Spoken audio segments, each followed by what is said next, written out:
To ask a question of the president. Mary Jo Ola now introducing us to two of them.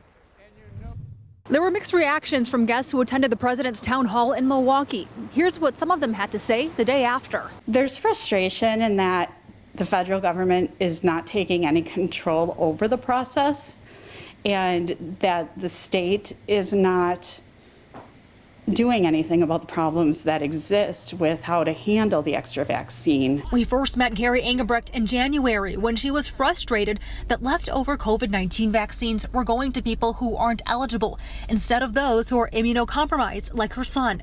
Tuesday night, she raised her concerns during a town hall with President Joe Biden at the Pabst Theater. We weren't looking for a handout. We weren't looking for special treatment. We're looking for a change in the process. Randy Lang co-owns Lang Brothers Woodwork in Milwaukee.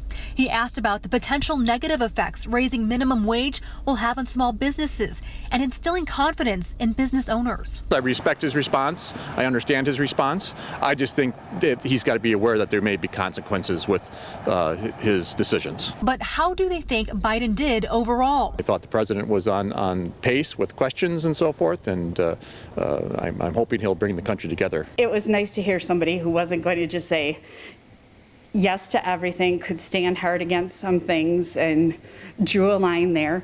At the same time, wasn't like insulting and mean. Biden did ask to speak with Carrie after the town hall. She tells me he had to race off, but he made sure to get her contact information. She is waiting anxiously to hear from the White House. In Milwaukee, Mary Jo Ola, TMJ4 News. A COVID milestone today that we can feel good about. More than 1 million doses of the coronavirus vaccine have now been given to eligible Wisconsin residents, roughly 740,000 people. The state also reporting nearly 264,000 residents are done. They've received both doses of the vaccine.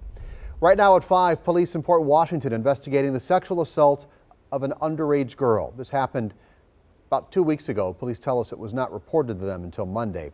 They say that girl was walking her dog in the area of Astor and Evergreen Terrace when a man drove up to her, got out of the car, and asked her to come over to him. The girl ran, but the man caught up and assaulted her under a deck on Evergreen Terrace, according to police. We have a complete description of the suspect at TMJ4.com. If you have any information, you are asked to call Port Washington Police. New at 5, a local retail shop with a mission to give back to the community. That is the goal of Market MKE. Adriana Mendez shows us how the store is helping the next generation become successful in school. Inside Market MKE, a store located on Hampton Avenue, you'll find walls of some of the freshest kicks available. The reason why we chose this location is very simple. We saw a need in the community. But this store sells more than just shoes and clothing. I wanted to ask myself, what can we give back to the community? And to me, being in education, it was very, very apparent. Instead, they are also investing in the lives of young children here in Milwaukee. Okay, why don't you pause? So I hear you talking in English. Okay. Let's try Spanish. Right. Located behind the shop is a study hall where kids from 1st to 12th grade can receive private one-on-one tutoring in any subject. I have a lot of ties in education, so we have teachers from those age ranges, and they're here on the weekends, donating their time. 10th grader Hashim Khan says his plate is full with school and internship, work and sports. But he says it's been great having a separate space from home to get schoolwork done and a person he can turn to for additional help. Having this area is like a weight lifted off my shoulders, so I could get all my schoolwork done. Adrian says creating this study hall space was important to him. He worked in education for 6 years and grew up in this area. Being a student myself at one point in time in this neighborhood, there was few areas where I could go and do homework. As these kids continue to learn and grow, Adrian says it's all about giving back to the community and creating opportunities for the next generation. So if kids want to learn about, what it means to start a business, or what do they have to do to become a doctor, right?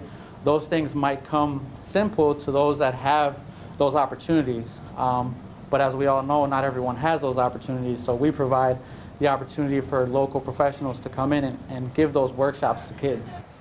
And Adrian also runs a nonprofit organization called Fades for Grades. Starting in the spring, they will provide free haircuts to students who are excelling in academics and attendance. If you would like more information on how you can enroll your child in the free tutoring here, we have that listed on our website at tmj4.com. Reporting in Milwaukee, Adriana Mendez, TMJ4 News.